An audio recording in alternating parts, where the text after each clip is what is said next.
എന്നാ ഉണ്ട്? എവിടെയാ പഠിക്കുന്നേ? മണകാട്. എന്നാ പഠിക്കുന്നേ? വീട് എവിടെയാ? പേരെന്നാ? നന്ദു. ഞങ്ങളുടെ വീഡിയോസ് ഒക്കെ കാണാറുണ്ട്. ഫോളോവർ ആണോ? യൂട്യൂബ്, ഫേസ്ബുക്ക്, ഇൻസ്റ്റാഗ്രാം മൂന്നിടത്തും ഫോളോവർ ആണോ? ആണെന്നാണോ? ഒന്ന് കാണിച്ചേ. അങ്ങനെയാണെങ്കിൽ സ്പോട്ടിൽ ക്യാഷാ? മൂന്ന് അക്കൗണ്ടിൽ ഏത് അക്കൗണ്ടിൽ കൂടെ ആയാലും ഫോളോ ചെയ്താൽ മതി. ആണ് ഫസ്റ്റ് കിടക്കുന്നത് ഫോളോയിങ്. അടുത്തത് ഫേസ്ബുക്ക്.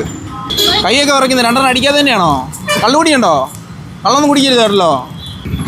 ഫേസ്ബുക്കും ഫോളോയിങ് ആണല്ലോ നമ്മുടെ. ഇനിയിപ്പോൾ യൂട്യൂബും കൂടെ ഉള്ളൂ. യൂട്യൂബ് നോക്കാൻ നമുക്ക് ഇല്ല. യൂട്യൂബ് ചെയ്തിട്ടില്ല. യൂട്യൂബ് അങ്ങനെ ആരും ചെയ്തിട്ടില്ല. യൂട്യൂബും കൂടി ചെയ്യുകയാണെങ്കിൽ നമ്മൾ ക്യാഷ് പ്രൈസ് കൊടുത്തന്നെ. അത് നമ്മുടെ ഫോളോവർ ആയതുകൊണ്ട് നമ്മൾ കൂടെ നേരത്തെ നമ്മൾ റെയിൻകോട്ട് ആയിരുന്നു കൊടുത്തോണ്ടിരുന്നത്. ഇപ്പോൾ ഇത് കുടയാണ് കൊടുക്കുന്നത്. ഈ തവണ നമ്മൾ മഴയൊക്കെ അല്ലേ. അപ്പോൾ ഇതാണ് ഇഷ്ടമായിട്ട് നമ്മളെ ഫോളോവേഴ്സിന് നമ്മൾ കൊടുക്കുന്ന. ഓക്കെ, ഹാപ്പിയാണോ? ഹാപ്പി. അവസാനത്തെ കുടയെ നമ്മൾ കൊടുത്തു കഴിഞ്ഞിരിക്കുകയാണ്. കാരണല്ലോ ഇനി അടുത്ത ഏത് സ്ഥലത്തേക്കാണ് വരേണ്ടതെന്ന് നിങ്ങൾ കമൻറ്റ് ചെയ്യും.